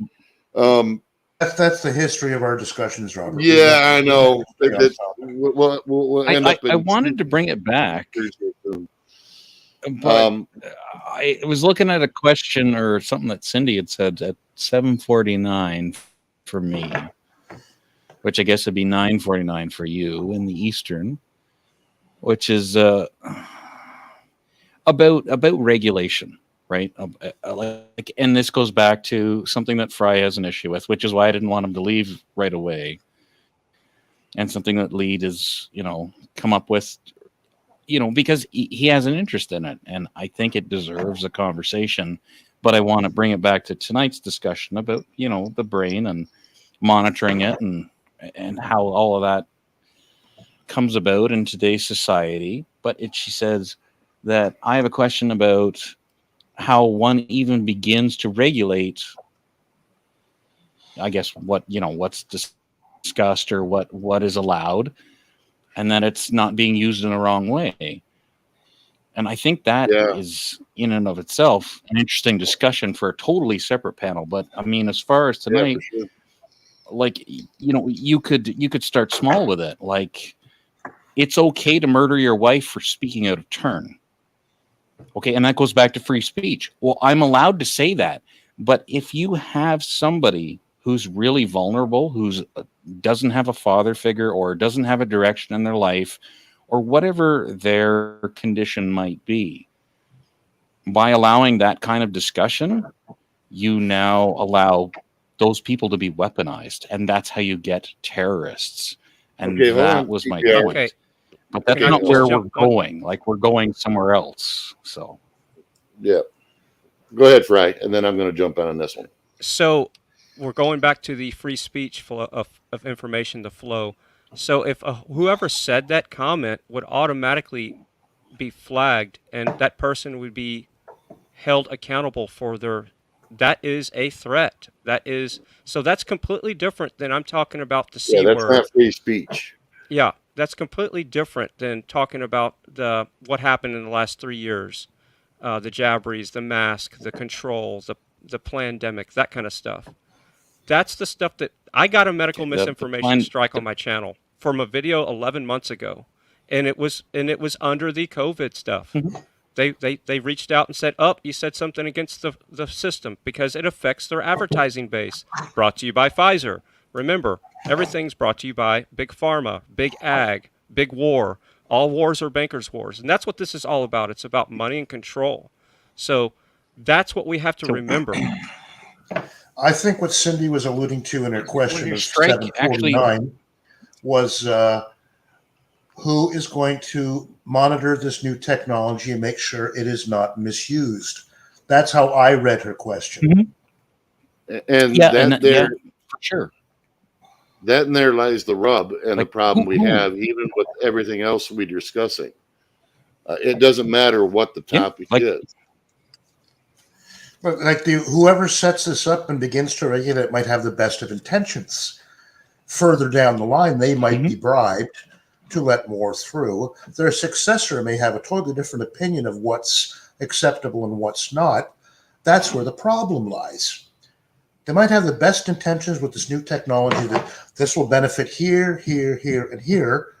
But somebody else will say, well, it's going to benefit my pocketbook more if I look the other way on this point and this point.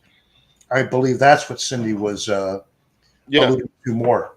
And the rub to that is, as the saying goes, the road to hell is paved with good intentions. Yes. And unfortunately, that is a truism, been proven over and over and over again. When you limit something, no matter what it is, it automatically becomes a product of the yearn for somebody else to try and find out what. Or the people who decide how this technology is going to be used may say, well, yeah, it's great. It's going to be great for the medical field. It's going to be great for, we'll keep drivers awake and we'll do this and with that. Well, we all know that the flip side of that is going to be, if it comes to fruition, it's going to be used to monitor everything they can do, from your work productivity to standards to digital passport. There is another side. You thought something was wrong. Go ahead, Diego. There's another side to that coin. And I've heard people talk about other subject in that way where they're saying, well, we shouldn't be developing this technology. And because eventually somebody will find a way to take advantage of the technology. Well, I think that's the wrong way. That's the wrong way to think about it, because then we're not getting anywhere. So it comes back to living in fear. Is somebody going to abuse it eventually? Probably, but we'll have to deal with that when the time comes. That doesn't mean we have to stop doing what we're doing. Well, the what you're alluding to is absolutely correct, Diego. Our problem is now, no matter what, our leadership, no matter what country you live in, has kind of lost their mandate. They are using, and I'm going way the fuck off topic. Excuse my French here. Sorry, Fry. The Damn it. Well, the thing of it is, we're all under the same umbrella when it comes to what's going on in the world. Whether we agree with one thing or another, it becomes irrelevant. It's the fact that our leadership isn't, shall we say, being cited towards, in my opinion, the betterment for the benefit of society. It's more for the benefit of corporations and how much they can pad their pockets. There's so much corruption on any side of the fence, it doesn't matter. And that's the first thing we're going to have to address what Diego just said. Now, can we stop this technology? No, that's crazy to think we're going. That's just like prohibition. Did it stop people from drinking? No. Okay, so even if we were to, have a prohibition on this, China's going to do it, or some other country's going to do it. Somebody's going to do it. Fry's going to come up with some weird shit in his garage. I know he is. Yeah, I know it. I can already see him tinkering. Yep. He's got the headband on now. And to get back to the technology end of things, Robert, we have no idea what the government and these corporations have advanced to as far as technology. Yeah, absolutely. But the thing is what happens when that technology is wrong? That's the problem. And when it comes to policy, we all know policy isn't going to be what we believe it to be. When they were speaking about that, about having freedom of your thoughts, well, we don't even exactly have the freedoms we're supposed to be had by our very own laws. And there's always a rub in both directions. Some people are going to agree, some people are going to disagree, some people are going to think this, some people are going to think that. I can't drive my car with a Canadian flag hanging off the back without being pulled over for my thoughts. Yeah, and that's nuts. It is nuts. And another thing, hence the name Fry TV from 20 years ago, Fry your television, because it's brainwashing you. It's not the only washing device in your house beside your dishwasher. It's washing your brain. Most people don't have their own original thoughts throughout the day. It's given to them and fed to them, programmed to them through their television, radio, media, social media. And that's what people need to realize. They're being programmed. That's why they call it television. It's telling you a vision, and it's programming you. Back when I was a kid, I'm 52 now, that's something called a TV guide. So there was even a guide so you could guide your way through being programmed on the television. And it molds society. And that's what's going on today. Look at the Super Bowl halftime. That was a satanic ritual. Look how the Super Bowl has changed over the years. It used to be cool stuff, and now it's all this satanic stuff in Hollywood. And that's the direction it's going. It's like, how disgusting can we be? How evil? And that's what's happening in our society. We need to pull away from that and have our own original thoughts and have more of these panels to share information. Yeah, for sure. Anyways, we have been at this for now almost 2 hours. I do want to be able to keep this up, so I am going to cut it here. I don't think anything that's been discussed would not make it through the algorithm at this moment. I hope. That's one of the things I'm trying to do too, people, is I'm trying some of my panels so I can leave them up. Well, then Bill Gates is a really good guy, and I love Biden. And, I love Nancy Pelosi. Those are good people. I mean, and my pronouns. I have pronouns. One of us. Become one of us. Yeah, I identify as a conspiracy theorist, and my pronouns are told you so. Invest in Pfizer. All right, guys. So, anyways, everybody in chat. One of us. Everybody in chat. Thanks for coming. I hope it was at least informative for my first try to have a legit panel, and not just open, just talk. Does that mean we're too legit to quit? Yeah, something like that. I think there's a song in that, ain't there? I forget her name, but anyways, so everybody on the panel, thank you very much. I do appreciate that we did keep this discussion civil. It is a very hard thing to discuss things from both ends of the rope, shall we say, that we're all going to hang by, and not get overly heated. And I like the fact that people are muting their microphones when the other person's talking. That really does help people not talk over the other person. For the most part, we've done a pretty good job. Yeah, well, that's why I said I was going to limit the panel, for obvious reasons. Has mine ever leaked audio? Because I tend to, I use a dynamic mic, which lead will understand, but maybe not everybody. But I'm hoping it hasn't, because I don't always click every once in a while you will get quiet. Every once in a while you do get an echo, but it hasn't been overtly consistent, so it hasn't been a problem. Okay, just making sure.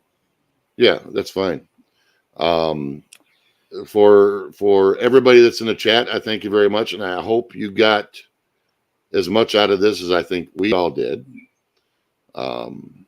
Even outside of the topic, which in the future, I think maybe, we've fleshed a lot of this out already, so it's not a discussion we'll need to have again. So when I do have another one, I think it'll be a bit more focused on what we're trying to talk about at hand. Yeah, good luck with that. Yeah, well, that's all right, Diego. We know how it rolls. One thing leads to the next. Absolutely. And I was going to make the point earlier, when you get into a discussion and you get to say your piece, other things that bother you come out. Like, I know I brought up some topics that weren't related, but I just wanted to say my piece. That's all. No, that's fine. That's fine, Andy.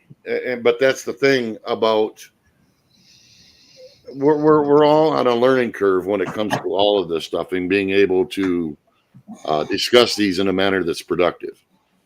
And thanks for the platform to do that. Well, it'll get there, I'm hoping. I really do hope that it will. And I would make a suggestion that not to buy the upgrade for StreamYard, because more than 6 people, it's just going to be too hard to handle. So I wouldn't waste the money. Well, that doesn't mean I have to let more people on. Remember, I do control that. Right. But I'm just saying, I wouldn't waste the money on it, because there's really no gain. Then you'll feel compelled that you have to have panels because you're paying for it, and then it's almost like an obligation and a job. Well, the only thing is the 20-hour limits. I'm already banging that. So. For the data storage. Or even streaming. I forgot about that. Yeah. Bring that up.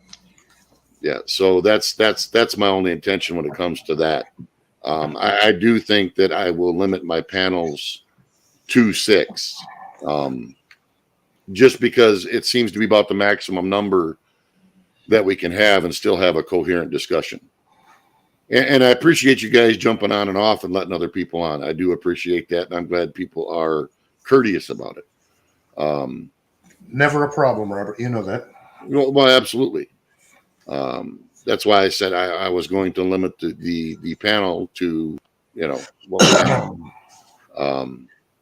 And does anybody else have some final thoughts on what we did watch? I think most of it is a pipe dream. I've been watching these science things since I was a little kid. Fry probably read Popular Science and probably Popular Mechanics back in the 70s and 80s, much like I did. And every article was fantastical like this.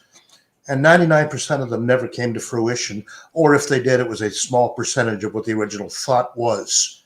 So I'm hoping this is the same. with I this grew kind up of in the Jetson technology. era. You know, Yep. Same thing.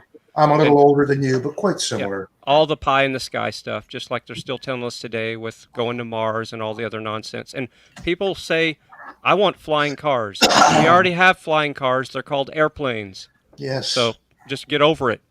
We've had airplanes for a long time. That's a flying car. It's a person in a seat in a capsule with wings on it. That's exactly what a flying car is going to look like because it is a flying car. It's an airplane. Exactly. So my final thoughts are: think But for yourself. we already have question flying cars, but Yeah, think for yourself. Question authority. they and trust no exist. one. And your health is your wealth, and not some fiat currency that they can steal from you overnight. All right.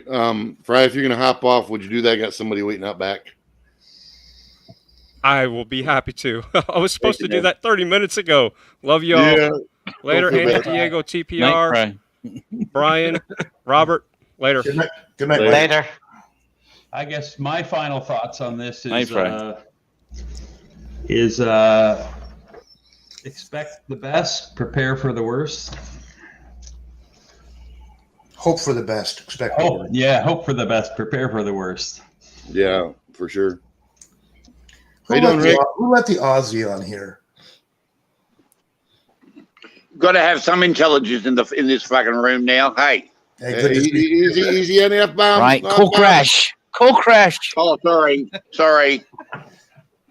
Yeah. So, just like I love the concept of what you've done, Robert. Yeah, 6 is the max that you need. It's the only way that you're going to be able to keep some form of structure with the panel. Yeah. Thank you very much for letting me on, Fry. Appreciate that. But guys, I need you to understand all the things that this World Economic Forum was pushing. You've got to think of like I was looking at that bit about the thing for the truckers, and I started to take that into account to what potentially could happen with my employment. Yeah, it could be because they didn't mind mandating things over the last 3 years. People need to understand it could be mandated as part of your employment for a job to remain employed in a job. You know, you think of the 15-minute cities. You know, it could be, and they were talking about the trucks about keeping track on their fatigue levels. We already know that fatigue is a major issue with incidents and accidents occurring. I posed the same question to another forum, another group that I'm with, and I said, you know, the way that they're sort of pushing the whole warm and fuzzy world that we need to live in, could you imagine as part of your employment, you need to be 15 minutes from your place of employment? You know, that could be an employment requirement.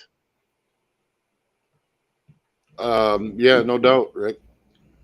You know, and also Fry mentioned there's no way in the world that people would have the technology to understand Fry's way of thinking because of his medical situation. But if you look at what happened in from 1939 to 45, you know, all they did was selective process. You know, if you didn't think the right way, you were then deemed non-essential. Yeah, for sure. So that's where I worry about this technology being used for. Whether it's accurate or not becomes irrelevant. Correct. It becomes a way of segregation and control, for sure. I don't trust anyone that controls the technology. It could be a form of selection process. It doesn't have to work. You just have to believe it works. Absolutely. Correct. I wanted to bring the point up talking about these 15-minute cities. I grew up in a city, and we basically grew up in 15-minute cities. When I was a kid, we didn't need to have a car at home. We could walk to school. We could walk to a store. In any direction, there was a store 3 or 4 blocks away, your 15-minute radius. That's all gone. All the grocery stores are gone. All the corner stores are gone. It's all mega stores now. If they want to bring a 15-minute city back, they're going to have to put all the necessary businesses within 3 blocks of everyone's home, which in a country as spread out as Canada doesn't friggin' work. No, it's the okay. That is, in my opinion, pie in the sky. I think that's a discussion for another night. Yeah, correct. I agree. Is there anybody else that would like to have a final say? Because I am going to end this shortly.